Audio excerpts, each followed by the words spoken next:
ਬਾਬਾ ਆਹ ਹੀ ਗੱਡੀ ਜਿਹੜੀ ਮੋਬਾਈਲ ਤੇ ਵੇਖੀ ਸੀ।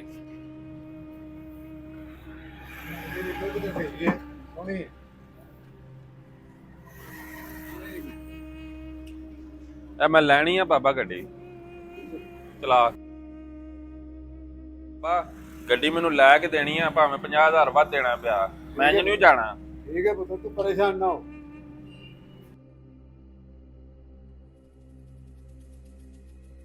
अस्सलाम वालेकुम।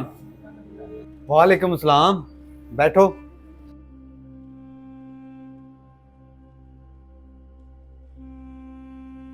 भाई तुसा ओलेक्स गड्डी लाई ही सेल वास्ते, ओदे वास्ते आए आ। गड्डी असां वेखी है, माशाल्लाह गड्डी ते सोहनी है। हाँ जी, लाइए सेल वास्ते।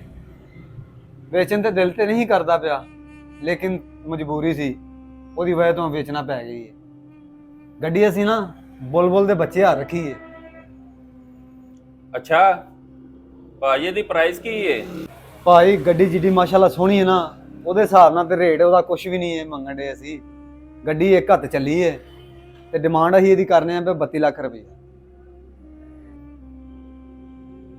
ਬਾਬਾ ਗੱਡੀ ਮੈਂ ਲੈਣੀ ਹੈ, ਮੈਨੂੰ ਨਹੀਂ ਪਤਾ।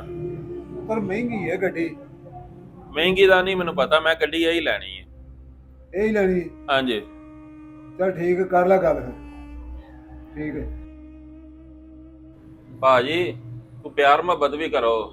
ਅਸੀਂ 30 ਲੱਖ ਰੁਪਇਆ ਤੁਹਾਨੂੰ ਦੇ ਦੇਨੇ ਆ। ਭਾਈ ਇਹ ਪਿਆਰ ਮੁਹੱਬਤ ਵਾਲਾ ਹੀ ਰੇਟ ਹੈ। 32 ਲੱਖ ਰੁਪਇਆ ਫਾਈਨਲ ਜੇ।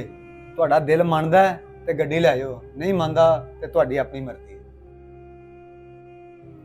ਭਾਈ ਐਡੇ ਸੋਚੀ ਨਾ ਪੋ ਕਿ ਗੱਡੀ ਬੜੀ ਵਧੀਆ ਹੈ ਜੇ ਲੈ ਜਾਓ। ਇਹੋ ਜਿਹੇ ਮੌਕੇ ਬਾਰ-ਬਾਰ ਨਹੀਂ ਲੱਭਦੇ। ਗੱਡੀ ਸਾਫ ਸੁਥਰੀ ਹੈ, ਨਵੀਂ ਗੱਡੀ ਹੈ, ਇੱਕ ਹੱਥ ਚੱਲੀ ਹੈ, ਲੈ ਜਾਓ। ਹੁਣ ਬਾਬਾ ਠੀਕ ਹੈ ਪੁੱਤਰ, ਜਿਵੇਂ ਤੂੰ ਖੁਸ਼ ਹੈ, ਤੇਰੀ ਖੁਸ਼ੀ ਨਾਲੋਂ ਵੱਧ ਕੇ ਮੈਨੂੰ ਕੋਈ ਸ਼ੈ ਨਹੀਂ। ਠੀਕ ਹੈ, ਲੈ ਲੈ, ਦਿਆਂ ਸੋ ਪੈਸੇ ਦੇ ਦੇ। ਠੀਕ ਹੈ ਭਾਜੀ, ਆਪਣਾ ਅਕਾਊਂਟ ਨੰਬਰ ਦੱਸੋ। ਕੈਸ਼ ਨਹੀਂ ਜੀ ਹੈ? ਨਹੀਂ ਕੈਸ਼ ਭਾਜੀ ਹਾਲਾਤ ਹੀ ਬੜੇ ਖਰਾਬ ਨੇ, ਕੈਸ਼ ਨਹੀਂ ਹੀ ਰੱਖੀ ਕਦੇ। ਅਕਾਊਂਟ ਨੰਬਰ ਦੱਸੋ। 12 42 55 95 83 03। ਭਾਈ ਚੈੱਕ ਕਰ ਲਓ, 32 ਲੱਖ ਰੁਪਇਆ ਆ ਗਿਆ ਜੇ।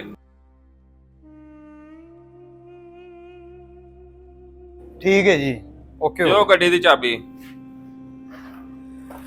ਲੈ ਚਾਂਦ, ਇਹਨਾਂ ਨੂੰ ਗੱਡੀ ਵਹਾ ਕੇ ਆ, ਨਾਲੇ ਬੋਰਡ ਅੱਗੋਂ ਲਾ ਲੈ। ਹੈ ਲੋ ਜੀ, ਅੱਲਾ ਤੁਹਾਡੇ ਨਸੀਬ ਕਰੇ ਜੀ। ਮਿਹਰਬਾਨੀ ਜਨਾਬ।